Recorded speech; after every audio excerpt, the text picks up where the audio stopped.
Oke, teman-teman, kembali lagi bersama Pak Eci. Kali ini kita akan belajar tentang pelunasan liabilitas jangka panjang gitu ya. Nah, kita udah bahas yang nomor satu, melunasi dengan kas sebelum jatuh tempo, dan yang nomor dua, melunasi dengan menyerahkan aset atau sekuritas. Nah, kita akan bahas yang ketiga ya, yang ini.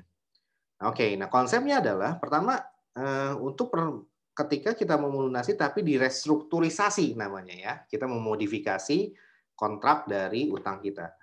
Nah, di sini ada berbagai macam ya, bisa mengurangi bunga kupon, carrying rate kupon rate-nya dikurangin, atau perpanjang waktu jatuh tempo ya, JT-nya diperpanjang, prinsipalnya dikurangin, atau penghapusan bunga dari seluruh utang-utang yang tersisa ya. Seluruh bunga utang saldonya itu dihapuskan ya.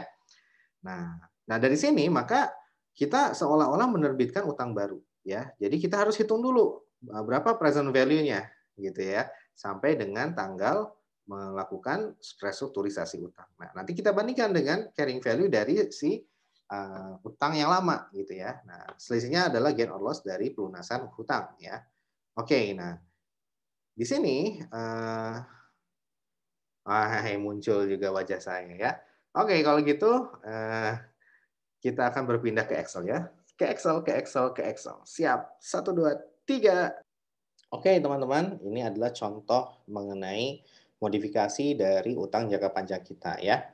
Nah, oke. Seperti apa bentuknya? Kita baca dulu. Sama soalnya. Seperti yang sudah-sudah ya. Seperti yang pertama ini sama soalnya. Soal yang ini juga. Soal yang sama ya. Hanya saja di sini saya mengubah yang di bawahnya aja gitu ya. Di bawahnya aja ini yang saya rubah. Kemudian juga ini juga sama, yang tadi kan dengan aset dengan cash, yang ini dengan dengan saham ya, dengan saham. Kemudian yang ini dengan aset tetap ya, dengan aset tetap.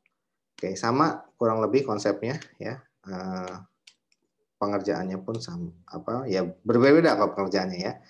Oke, nah ini kalau yang ini dengan saham, yang ini dengan eh, apa? Dengan properti ya. Nah, yang ini dengan modifikasi dari si syarat atau kontrak utangnya ya. Nah, di sini pada tanggal 31 Desember dia melakukan pelunasan hutang, melakukan restrukturisasi dari utang dia. Ya, pengurangan notes dari 200 ke 180. Perpanjangan tanggal jatuh tempo dari 31 Desember 2021 sampai dengan 2024. Ya. Berapa tahun nih? 21, 22, 23, 24, 3 tahun ya. Sejak Desember 2021 maksudnya ya, 3 tahun sejak Desember 2021. Nah, kemudian tapi berapa tahun sejak Desember 2020? Jawabannya 4 tahun ya. Dari 20, 21, 22, 23, 24, 4 tahun ya. Dan sama satu lagi, kupon rate-nya berkurang dari 10 menjadi 8. Oke, nah cara pengerjaannya gimana? Intinya kita harus mencari carrying value di tanggal 31 Desember. Langkah pertama ya seperti biasa ya. Kita hitung dulu present value-nya dulu ya, present value-nya. Nah, ini present value di tanggal ke 1 Januari 2019 karena tidak terbit sejak tanggal pembayaran bunga, jadi aman ya. Tidak perlu bikin yang ribet-ribet. Nah, dapatlah sekian. Nah, baru dari sini kita tuangkan ke dalam tabel amortisasi ya.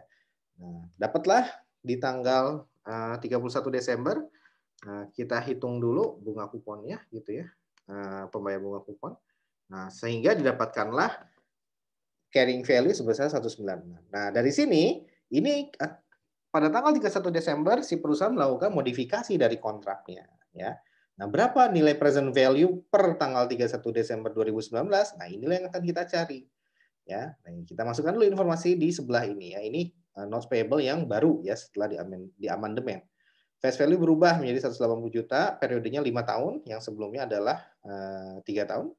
Kemudian PMT-nya 8%, yang sebelumnya adalah 10%. Kemudian market rate-nya 10% ya. Nah, yang sebelumnya adalah 12%. Ya sudah, di amandemen di tanggal 31 Desember 2020, nah, maka dan dia periode diperpanjang dari 1 Januari 2019 menjadi 31 Desember 2024 ya. Nah, akhirnya karena posisi kita adalah sejak 31 Desember 2020, maka yield to maturity-nya adalah berapa? Adalah 4 tahun. Gitu ya. Oke, dari sini baru kita bisa masukkan ya. Udah ada yield-nya, N-nya udah ada, N-nya. Kemudian juga udah ada yang lainnya ya. Kita tinggal masukkan ke rumus ya. Langsung aja ke sini. Ya, kita hitung present value dari rate-nya adalah yang baru ya, 10%. Kemudian N-nya adalah year to maturity ya, jarak dari 31 Desember 2020 sampai 31 Desember 2024. Nah, kemudian PMT-nya adalah minus ya, minus 14.400 ya. Dari mana 14.400? Dari 8% dikali 180 juta. Yang terakhir adalah minus dari si 180 juta ini ya. Oke, nah kemudian end of the period kurung tutup 0 ya. Nah, sama deh ya, 168 ini dan ini. Nah, dari sini barulah kita masukkan ke bikin tabel amortisasi yang kedua ya, yang setelah tanggal 31 Desember 2020 setelah dimodifikasi. Hasilnya adalah seperti ini ya. Kita bikin. Nah, kemudian cash paid-nya seperti biasa, expense dan amortisasi atas diskon. Ya, berarti expense dikurang cash paid sama dengan 2,4 juta. Nah, nanti karena diskon berarti tinggal ditambahkan ya, menambah dari carrying value sejak awal tahun. Dapatlah hasil akhirnya adalah 180 juta.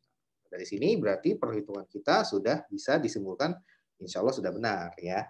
Nah, pertanyaan apa? Langkah berikutnya adalah yang terakhir, adalah mencatatkannya ke dalam jurnal. Nah, ingat ini contohnya sama ya, jadi 1 sampai 3 ini sama ya. Saya ingin bahas yang ini ya.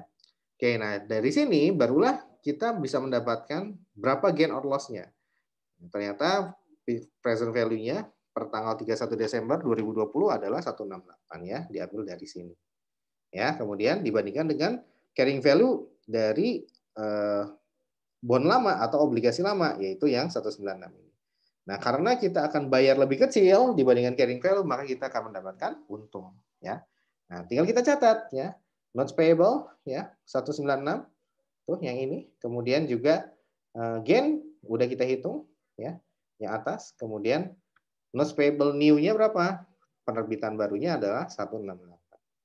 Nah, demikian ya. Jadi kurang lebih nggak begitu susah lah ya caranya. Demikian teman-teman pembahasan mengenai pelunasan utang yang dilakukan dengan modifikasi dari kontrak utang tersebut ya.